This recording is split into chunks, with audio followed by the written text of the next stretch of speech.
चलो फिर next law करते हैं, ठीक है। तो थर्ड जो लॉ है यहाँ पे वो है law of periods.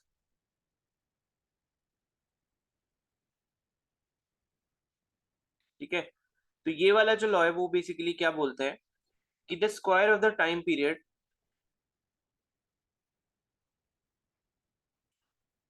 The square of the time period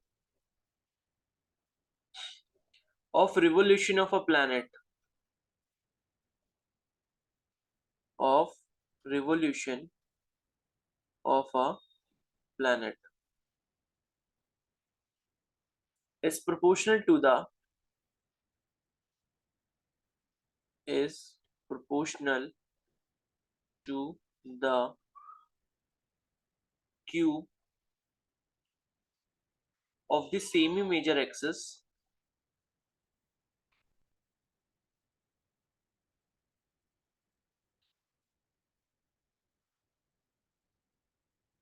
of the ellipse traced out by the planet।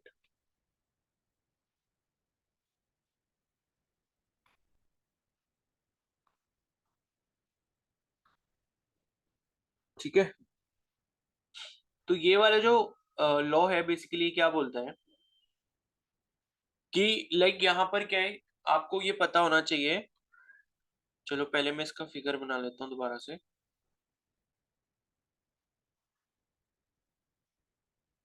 ठीक है,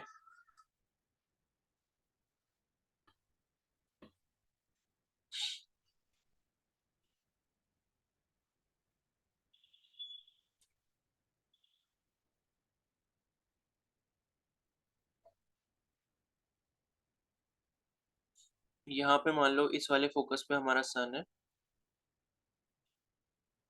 और इधर मतलब जो भी है प्लेनेट है। ठीक है,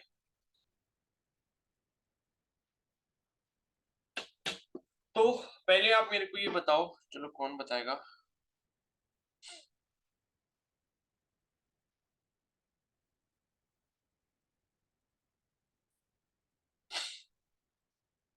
शिवानी, आप जरा ये बताओ मेरे को टाइम पीरियड का मतलब यहाँ पर क्या है।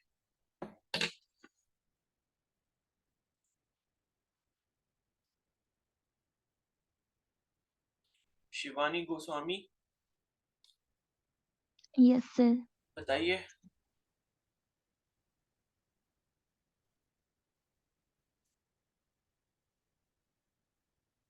मतलब कि पूरा एक सर्कल कंप्लीट करने के लिए जो टाइम। हाँ, ठीक है। तो जैसे सर्कुलर मोशन में हमने ये चीज पढ़ी थी कि टाइम पीरियड क्या होता है मतलब, और फ्रीक्वेंसी क्या होता है, ये सब चीजें पढ़ी थी। तो वही सेम चीज है यहाँ पे भी, कि टाइम पीरियड का मतलब है कि एक चक्कर लगाने में जितना टाइम यहाँ पर लगेगा। जैसे आज के टाइम पे हमें ये पता है कि लाइक अर्थ के चारों तरफ, मतलब सन के चारों तरफ जो चक्कर लगाया जाता है एक रिवॉल्यूशन में, उसमें कितना टाइम लगता है, मैंने उस दिन भी बताया था आपको। कौन बताएगा।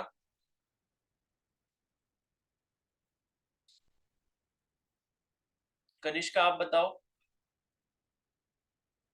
ये सर क्वेश्चन रिपीट करना। मैं कह रहा हूँ कि एक रिवॉल्यूशन में कितना टाइम लगता है अर्थ को।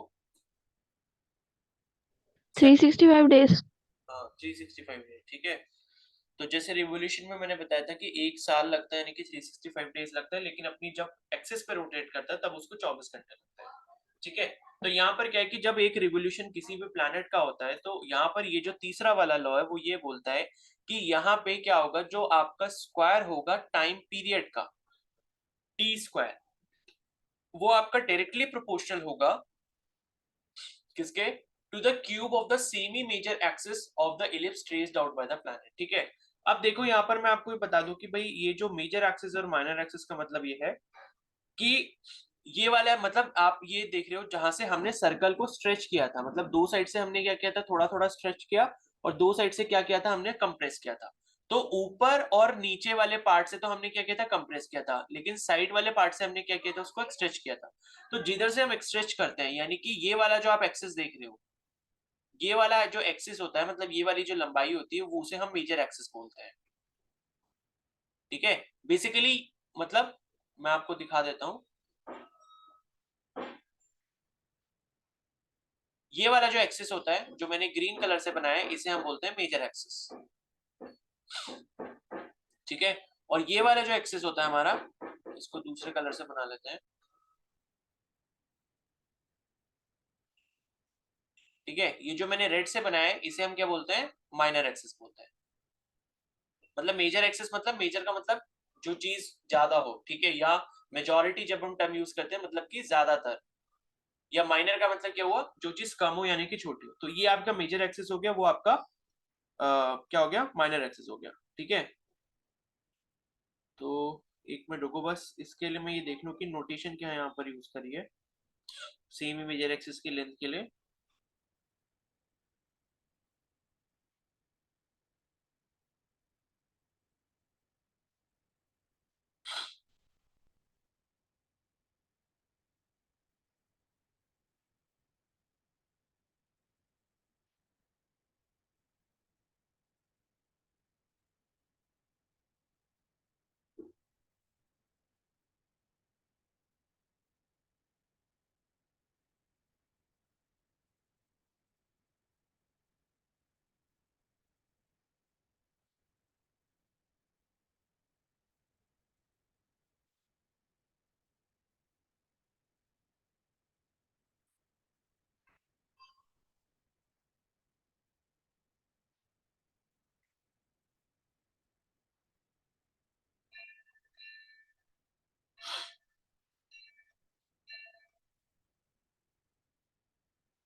ठीक है, तो इसे देख लो, ये जो है ए क्यूब ले लेते हैं इसको। ठीक है, तो यहाँ पर देखो, अगर हम क्या करते हैं, इस पूरे मेजर एक्सिस की, ये जो आपको पूरा का पूरा मेजर एक्सिस दिख रहा है, इसकी लेंथ को मैंने क्या कंसीडर कर लिया, 2a कंसीडर कर लिया। ठीक है, और ये जो हमारा माइनर एक्सिस होता है, यहाँ से लेके यहाँ तक की जो इसकी लेंथ होती है, इलिप्स के अंदर जो ये मतलब जो आपकी लेंथ होती है, जो माइनर एक्सिस वाली लेंथ है, तो ये जो माइनर एक्सिस वाली लेंथ होती है, इसे हम 2b बोलते हैं। ठीक है, कंप्लीट ये 2b है। तो अब बात यहाँ पर क्या हुई है कि सेमी मेजर एक्सिस का जो क्यूब होता है, ठीक है, यहाँ पर क्या था कि the square of the time period of revolution of a planet is proportional to the cube of the semi major axis of the ellipse. ठीक है, तो सेमी मेजर एक्सिस का मतलब है, सेमी का मतलब जैसे सर्कल होता है और उसके बाद सेमी सर्कल होता है, सेमी सर्कल मतलब आधा सर्कल। तो मेजर एक्सिस है, पूरा एक्सिस हो गया मेजर एक्सिस, मतलब 2a लेंथ हो गई, और सेमी मेजर एक्सिस का मतलब है कि 2a का हाफ, यानी कि मेजर एक्सिस की हाफ लेंथ। तो अगर हम मेजर एक्सिस की पूरी लेंथ को 2a कंसीडर कर रहे हैं, तो सेमी मेजर एक्सिस की जो लेंथ है, यानी कि उसकी हाफ लेंथ कितनी हो जाएगी, a के बराबर हो जाएगी। तो ये जो टाइम पीरियड होता है हमारा रेवोल्यूशन का, जो उसका स्क्वायर होता है टी स्क्वायर, वो आपका डायरेक्टली प्रोपोर्शनल होता है क्यूब के सेमी मेजर एक्सिस की लेंथ के। ठीक है, of the ellipse traced out by the planet. तो ये आपका टाइम पीरियड और यहाँ पर सेमी मेजर एक्सिस का रिलेशन है। तो ये जो है, ये आपका थर्ड लॉ हो गया यहाँ पे। अब इससे हमको पता क्या लगता है, वो देख लेते हैं एक बार।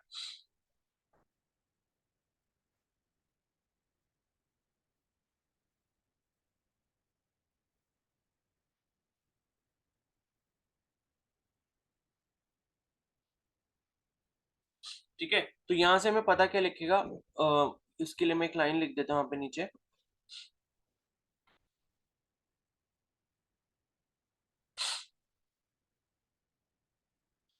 The shorter the orbit of the planet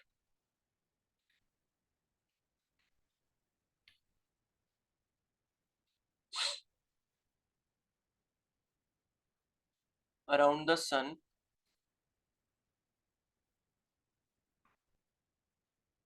the shorter the time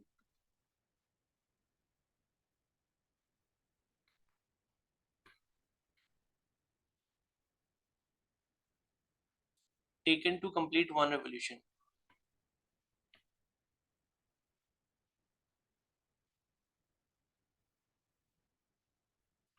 तो ये जो आपका तीसरा वाला लॉ है, इससे हमको ये पता लगता है कि भाई यहाँ पर ऑर्बिट जितना छोटा होगा प्लैनेट का, ठीक है, ऑर्बिट का मतलब ये है कि जो इलिप्टिकल पाथ है उसका, मान लो मैं यहाँ पर दो केसेस कंसीडर करता हूँ,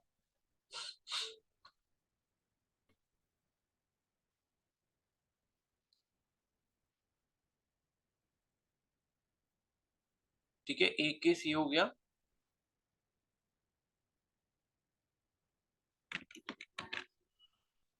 और दूसरा जो केस है वो ये वाला हो गया,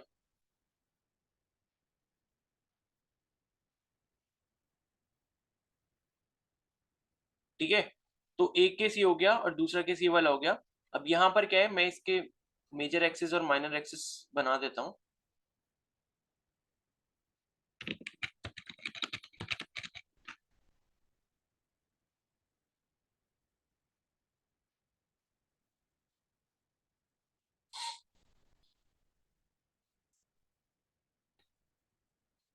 ठीक है, बस इसको ऐसे समझ लो।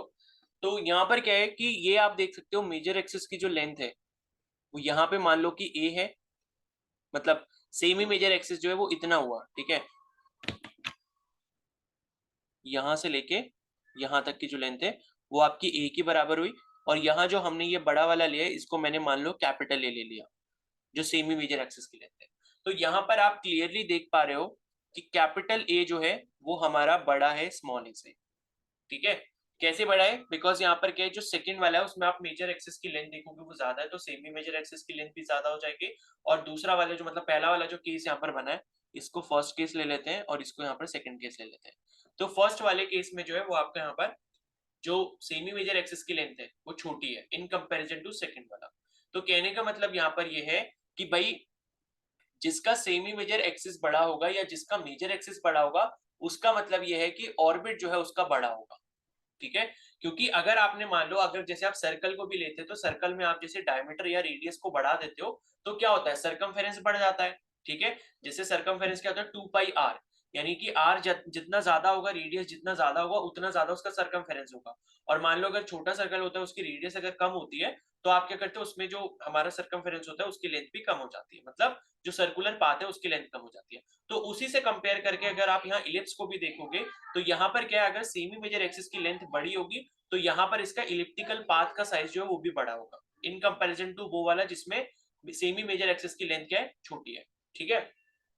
तो ये सेमी मेजर एक्सिस पर क्या कर रहा है, डिपेंड कर रहा है। तो कहने का मतलब ये है कि भाई यहाँ पर आपका जितना ज्यादा बड़ा ऑर्बिट होगा उतना ज्यादा यहाँ पर आपको क्या लगेगा, टाइम लगेगा। और जितना छोटा यहाँ पर ऑर्बिट होगा उतना कम टाइम लगेगा यहाँ पर एक चक्कर काटने में। मतलब वो एक सर्कल जैसी बात हो गई यहाँ पे। अगर आप एक बड़े रेडियस का सर्कल लेते हो तो उस बड़े से रेडियस के चक्कर में आपको मतलब पूरा कंप्लीट एक रिवोल्यूशन लेने के लिए ज्यादा टाइम लगेगा। और अगर छोटा चक्कर लेते हो, आप छोटा सा एक सर्कल बनाते हो और उसका पूरा एक चक्कर लेते हो तो आपको कम टाइम लगेगा, ठीक है। तो तीसरा लॉ जो है वो हमें यही चीज बताता है कि जो टी स्क्वायर है वो आपका directly proportional to a cube है। अब ये स्क्वायर क्यों हुआ और ये क्यूब क्यों हुआ, ये कैपलर को पता है कि भाई ये कैसे हुआ, क्योंकि उसने ये सारे एक्सपेरिमेंट किए, अपनी रिसर्च की, उसके बाद इसने ये स्क्वायर और क्यूब वाला रिलेशन निकाला कि टाइम पीरियड का जो स्क्वायर है वो डायरेक्टली प्रोपोर्शनल होगा सेमी मेजर एक्सिस लेंथ के क्यूब के बराबर, ठीक है। तो इस तरीके से, और अगर आप यहाँ पर एक कांस्टेंट लेके आना चाहते हो तो कांस्टेंट की वैल्यू लाइक अलग अलग हो सकती है, तो यहाँ पर हम डायरेक्टली सिर्फ के लिख देते हैं। और इस कांस्टेंट की वैल्यू अगर मान लो आपको अगर न्यूमेरिकल वगैरह दिया जाता है तो उसमें दी होती है, ठीक है। तो ये कोई के की मतलब एक वैल्यू नहीं है जो हम हर जगह यूज कर सके। तो के की जो भी वैल्यू होती है वो आपको यहाँ पर दी होती है क्वेश्चन में, एंड जैसे भी दी होती है वैसे आपको यहाँ पर यूज करनी होती है, ठीक है। और मान लो ज्यादातर क्वेश्चन इसमें कैसे आते हैं इस टॉपिक में, मतलब ये तीसरे वाले लॉ से ज्यादा क्वेश्चन पूछे जाते हैं। और इसमें पूछा ऐसे जाता है कि लाइक दो दो प्लैनेट्स की बात चल रही होती है, दो प्लैनेट्स के टाइम पीरियड की बात चल रही होती है। तो उसमें बेसिकली हमें रेशियो कैलकुलेट करना होता है, या मान लो कोई एक टर्म हमें कैलकुलेट करना होता है। तो हम टी स्क्वायर मतलब अगर T1 अगर टाइम पीरियड है फर्स्ट प्लैनेट का और A1 जो है वो हमारा सेमी मेजर एक्सिस लेंथ है पहले वाले प्लैनेट की, तो टी स्क्वायर मतलब T1 square is equal to के A1 क्यूब। और दूसरा प्लैनेट अगर हमें कोई दिया होता है T2 square is equal to के A2 क्यूब, ठीक है। फिर रेशियो वेशियो निकालना था तो वो हम वैसे करके निकाल लेते हैं। तो ज्यादातर इसके क्वेश्चंस रेशियो बेस्ड ही होते हैं, तो आप जब इसके क्वेश्चन करोगे तो आपको समझ आ जाएगा तीसरे लॉ का एप्लीकेशन कैसे होता है, ठीक है। तो ये आपका तीसरा वाला लॉ था।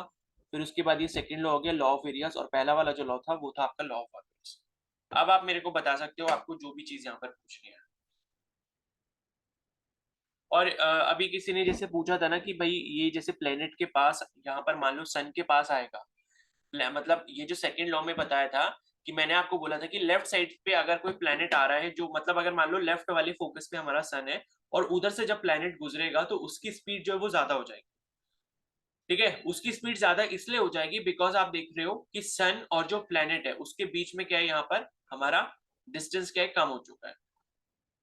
ठीक है, तो यहाँ पर इसका मतलब ये है, जैसे आपको पता है जो फोर्स होता है हमारा, फोर्स ऑफ ग्रेविटेशन, वो क्या होता है, G m1 m2 upon R square होता है।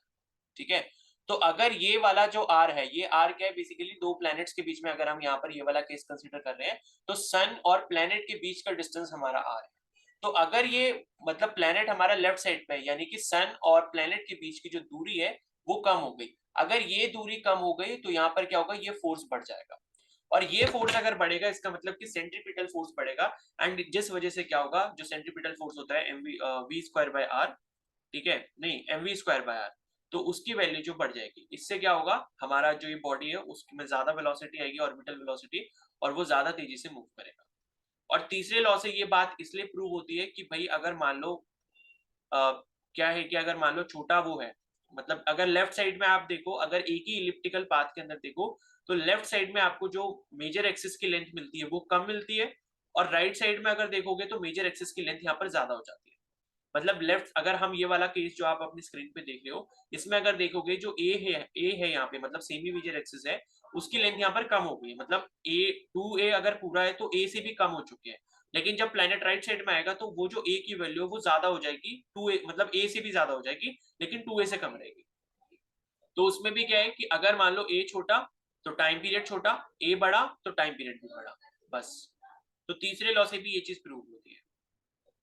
ठीक है, अब आप मेरे को बता सकते हो इसमें आपको जो भी पूछना है, जो भी आपको डाउट है, इन तीनों लॉज में जो भी आपको डाउट है आप मेरे को बता दो।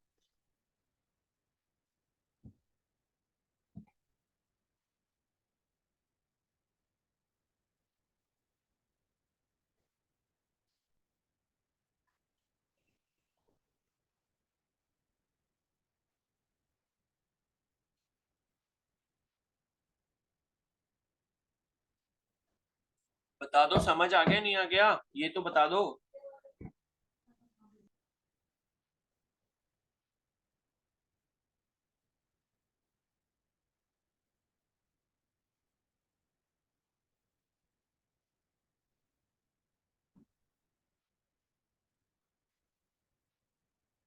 उत्तिष्णा, आपको आगे समझ?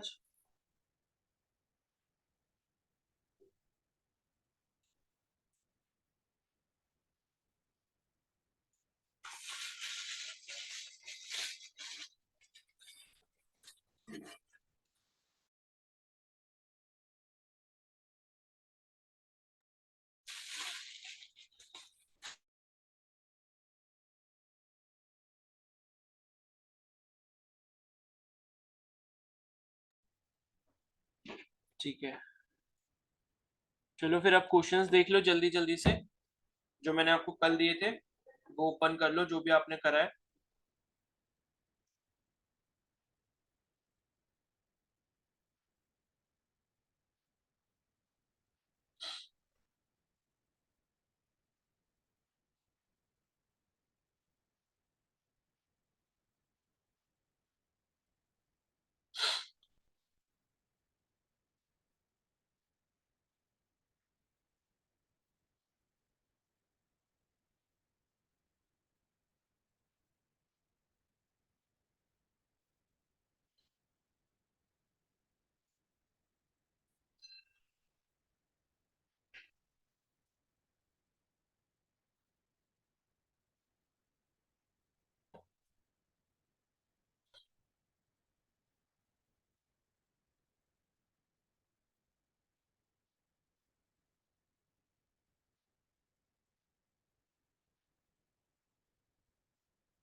एक सेकंड रुको, हाँ मैं जरा ओपन कर लूँ उसे।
ठीक है, तो यहाँ पर फर्स्ट क्वेश्चन जो है 21 नंबर करके जो है, ठीक है, Newton's law of gravitation is universal because, क्या है इसका करेक्ट आंसर?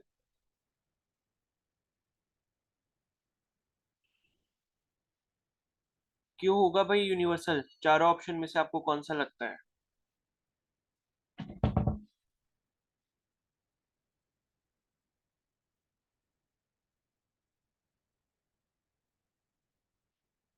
बाकी लोग बताओ, खाली बैठना नहीं है इधर।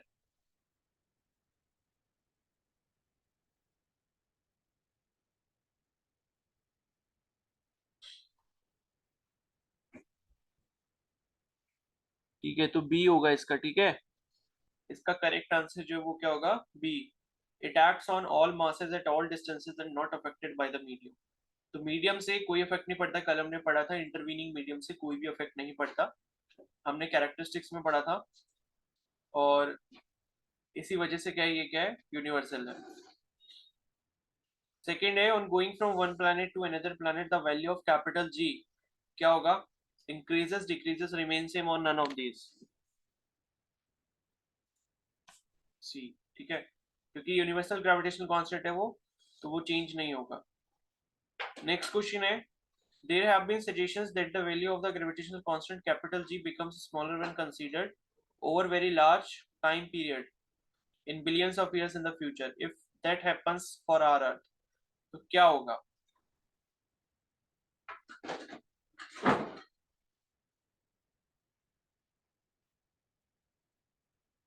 मान लो कि फ्यूचर में ऐसा होता है कैपिटल जी की वैल्यू काफी ज्यादा छोटी हो जाती है, फिर उस केस में क्या होगा?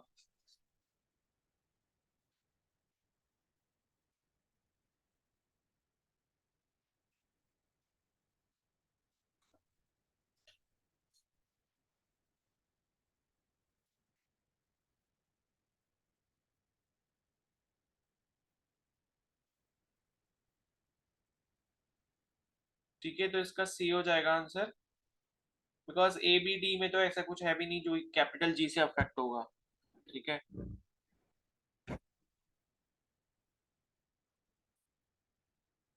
तो ए भी नहीं होगा, बी भी नहीं होगा, ठीक है, डी भी नहीं होगा यहाँ पर, तो सी हो जाएगा, it will be going around strictly in closed orbits. मतलब ये है कि अगर कैपिटल जी की वैल्यू जो है बहुत छोटी हो जाती है, ठीक है, ऑलरेडी वो इतनी छोटी है 6.67 इंटू 10⁻11, और अगर आप उसको और छोटा कर दोगे तो बेसिकली होगा क्या कि जो फोर्स ऑफ ग्रेविटेशन है वो आपका, मतलब लाइक ये है, भाई आप देखो इस क्वेश्चन का मतलब यहाँ पर क्या है ना, वो कहना ये चाह रहे हैं कि मान लो आप क्या करते हो, ये रहा आपके पास, ठीक है, F is equal to G m1 m2 upon R square. तो वो ये कह रहे हैं कि भाई इस कैपिटल जी की वैल्यू को आप बहुत छोटा करते जाओ, ठीक है, बहुत छोटा करते जाओ। अगर मान लो आप इसको छोटा कर देते हो, ठीक है, काफी छोटा कर देते हो, तो बेसिकली क्या होगा, फोर्स ऑफ ग्रेविटेशन जो हमारा दिखेगा वो हमको सिर्फ क्लोज ऑर्बिट्स में दिखेगा, यानी कि जो छोटे डिस्टेंसेस होंगे उन्हीं पर दिखेगा। क्योंकि अगर मान लो आपने इसको कैपिटल जी को छोटा कर दिया, तो अगर आप यहाँ पर स्मॉल आर की वैल्यू को जीरो करो, मतलब क्या बोलते हैं, स्मॉल आर की वैल्यू को काफी ज्यादा डिक्रीज करते हो, तभी आपको इसकी कुछ ना कुछ ऐसी वैल्यू मिलेगी जो आप ऑब्जर्व कर पाओगे। तो ये है कि जो ये न्यूटन लॉ ऑफ ग्रेविटेशन है वो सिर्फ क्लोज ऑर्बिट्स में, यानी कि जहां पर डिस्टेंसेस कम होंगे वहां पे एप्लीकेबल होगा।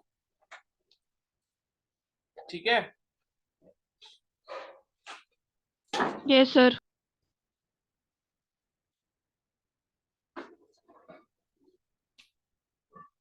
ठीक है, उसके बाद नेक्स्ट क्वेश्चन है, the height at which the weight of the body becomes 1/16 of its weight on the surface of the अर्थ। बताओ जल्दी से, रेडियस आपको आर दी अर्थ की।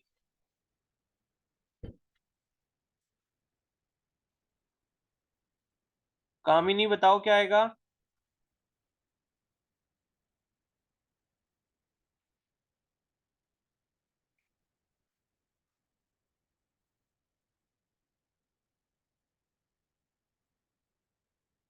नहीं किया? और किसने नहीं किया ये तो हो जाना चाहिए था, ऐसा तो नहीं लग रहा कि बहुत टफ क्वेश्चन है।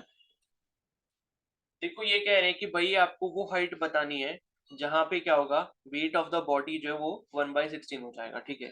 चलो पहले किसी से पूछ ही लेते हैं जिसने कर लिया है, पता तो लगे कि कैसे क्या है।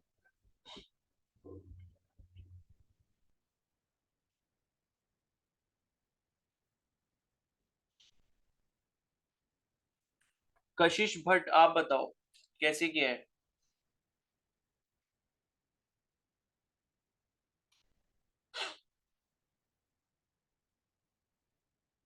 कशिश भट्ट, आवाज आ रही है?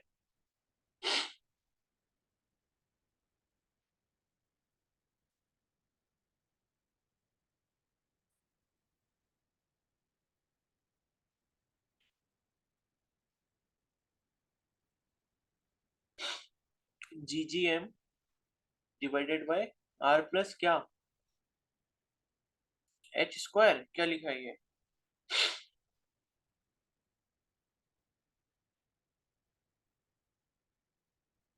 अच्छा, ठीक है।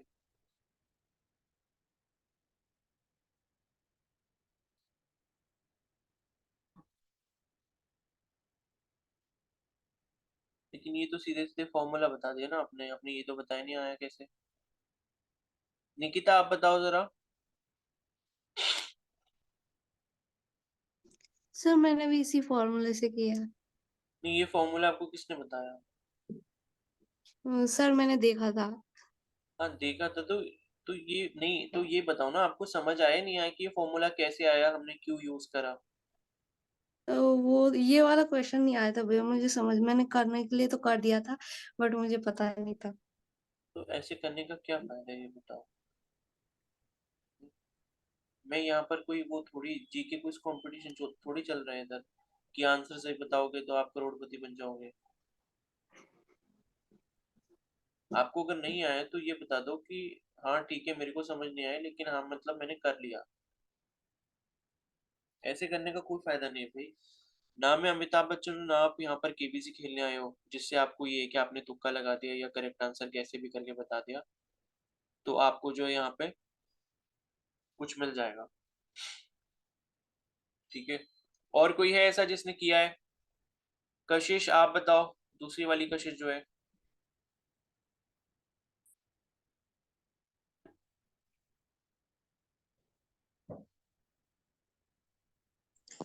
सर मैंने भी उसी फॉर्मूले से किया था। नहीं किया था तो क्यों किया था ये तो बताओ, यूज कैसे करेंगे उस तो फॉर्मूला ये को?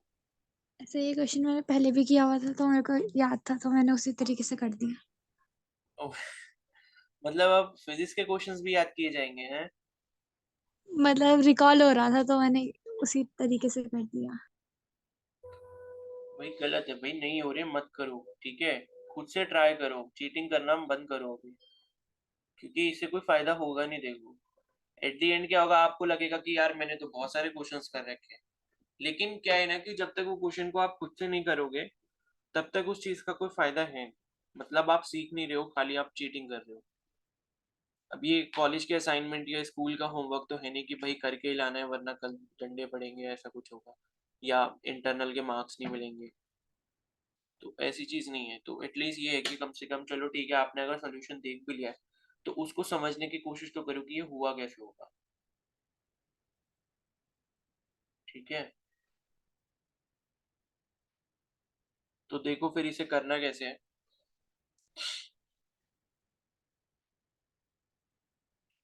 तो क्वेश्चन आपसे जो पूछा गया है वो ये है कि the height at which the weight of the body becomes 1/16 of its weight on the surface. ठीक है, तो इसका मतलब क्या है कि आपको ये चीज पता है कि भाई यहाँ पर जो हमारा वेट सरफेस पे होता है, वेट जो सरफेस पे होता है, या चलो ठीक है, वेट जो हमारा सरफेस पे होता है अर्थ के, वो किसके बराबर होता है? mg के बराबर होता है। ठीक है, mg के बराबर होता है, लेकिन अब इसने कुछ हाइट का कॉन्सेप्ट दे दिया है, तो हम क्या करेंगे, mg के बदले यहाँ पर g की वैल्यू को भी इस्तेमाल करेंगे। तो g की वैल्यू हम कल ऑलरेडी पढ़ के आ चुके हैं, जो कि क्या थी, g कैपिटल M, ये हमारा मास ऑफ द अर्थ है, इसको me लिख लेता हूं, और ये छोटा वाला m divided by radius of earth का स्क्वायर। ठीक है, तो ये जो मेरा वेट है, ये मेरा वेट कहाँ पे है, अर्थ के सरफेस पे, तो ये मेरे को ये पता चल गया। अब मेरे को ये बताना है कि भाई ऐसी जगह जहां पे क्या है, मेरा जो वेट है वो 1/16 हो जाए, तो मेरे को उसके लिए हाइट बतानी है। तो आपको ये पता है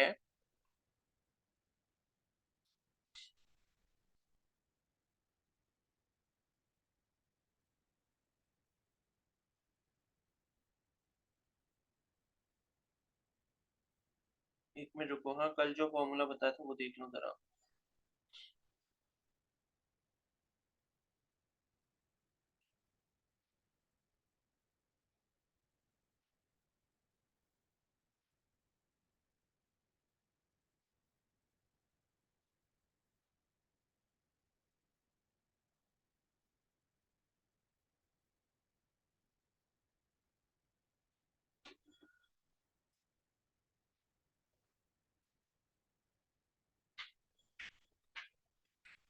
तो ये जो होगा आपका वेट जो होगा एट हाइट h, ठीक है, वो भी आपका mg के बराबर होगा, लेकिन यहाँ पर g की कुछ और वैल्यू होगा तो मैंने इसको g डैश लिख दिया।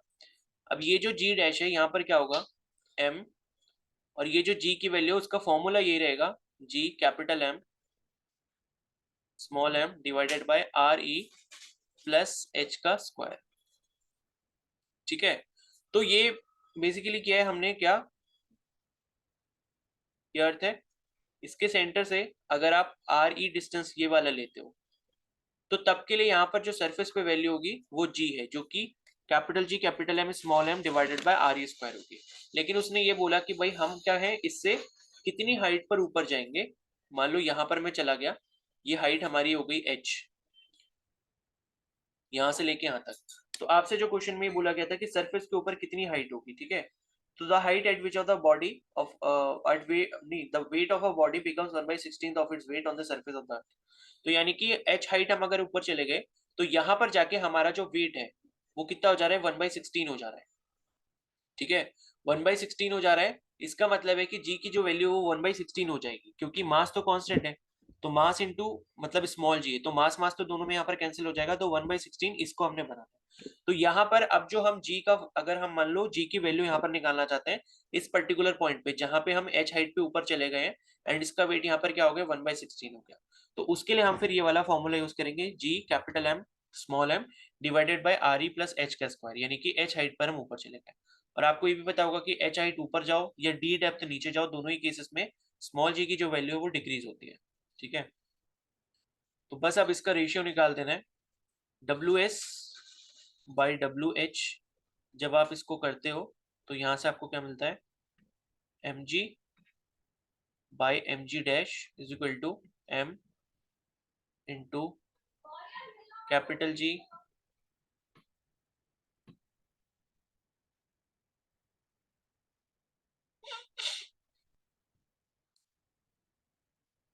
और ये आपको दिया है यहाँ पे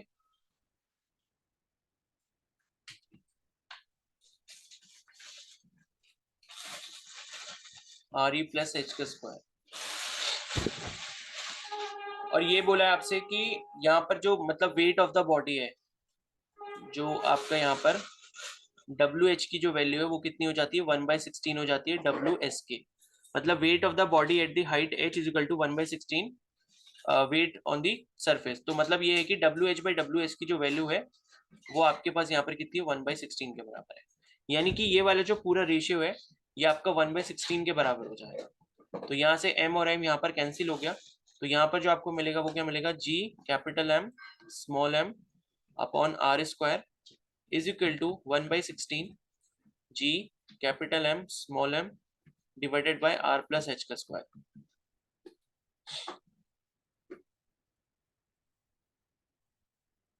ठीक है, एक सेकेंड,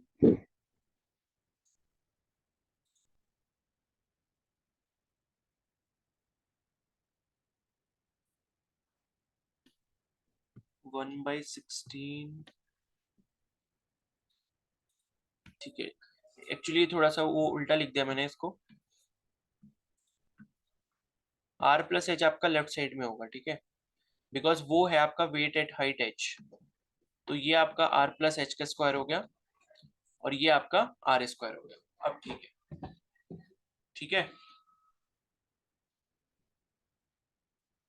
ओके, तो वेट एट हाइट h आपका ये वाला हो गया, और सरफेस पे आपका जो है वो ये वाला है G M into M upon R square. तो अब यहाँ से जी एम और स्मॉल एम ये यहाँ पर कैंसिल हो गए और आपके पास यहाँ पर क्या बचा, आपके पास बचा यहाँ पर R square by R plus H का स्क्वायर की वैल्यू 1/16। अगर आप दोनों तरफ इधर रूट ले लेते हो तो यहाँ पर आपको r divided by r plus H की जो वैल्यू है वो आपको 1/4 के बराबर यहाँ पर मिल जाएगी। ठीक है, तो यहाँ से हो जाएगा 4r is equal to r plus H और h की जो वैल्यू है वो आपको क्या मिल जाएगी, 3r मिल जाएगी। कहने का मतलब ये है कि अर्थ के सरफेस के ऊपर आप अगर रेडियस जो अर्थ की है उसके 3 टाइम हाइट पर चले जाते हो तो आपकी जो वैल्यू है जी की वो आपकी 1/16 हो जाएगी, या जो वेट है बॉडी का वो 1/16 हो जाएगा, क्योंकि weight is equal to mg होता है, मास से कोई फर्क पड़ेगा नहीं क्योंकि मास चेंज होगा नहीं, वो कांस्टेंट है। तो इनडायरेक्टली आप ये बोल सकते हो कि जी की वैल्यू पे सारी चीज डिपेंड कर रही है। अब समझ आ गया सभी को?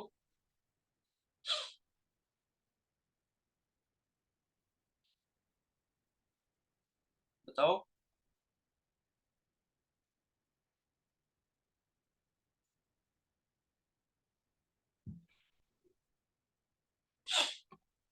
ठीक है, अब नेक्स्ट क्वेश्चन है फिर, if mass of a planet is 2% of mass of earth the ratio of gravitational pull of earth. अब ये वैसे ही है बिल्कुल, यहाँ पर जो आपका फॉर्मूला है G M into M upon R square, ठीक है, यह स्मॉल जी की वैल्यू आप क्या लिखते हो, अगर मास 1 kg होता है उसके लिए G M by R square लिखते हो। तो कैपिटल एम की जो वैल्यू है वो आपकी चेंज हो रही है, वो पहले उसने बोला कि मास जो प्लेनेट का वो 2% मास है अर्थ का, तो 2% ऑफ मास ऑफ अर्थ का मतलब है कि 0.02 इंटू कैपिटल एम है, ठीक है, मास ऑफ द प्लेनेट का, और उसमें निकालोगे आप वो, और उसके बाद मतलब G M by R square G M by R square दोनों में कर दोगे, ठीक है, एक में 0.02 टाइम्स हो जाएगा और एक में 1 एम हो जाएगा, और उससे फिर आप इसका रेशियो निकाल दोगे। ठीक है, तो अब इसमें देख लेना आगे जो भी क्वेश्चंस आपने कल नहीं किए थे तो उन्हें आज कर लेना, फिर हम इसको कल डिस्कस करेंगे ये वाली वर्कशीट को। तो पहले कल इसको डिस्कस करेंगे, आज मैं क्वेश्चंस नहीं दूंगा। शाम को टेस्ट है और फिर क्लास भी है 5 बजे, 5 बजे क्लास है, फिर 5:45 से टेस्ट रहेगा। ठीक है, अब आप लीव कर सकते हो।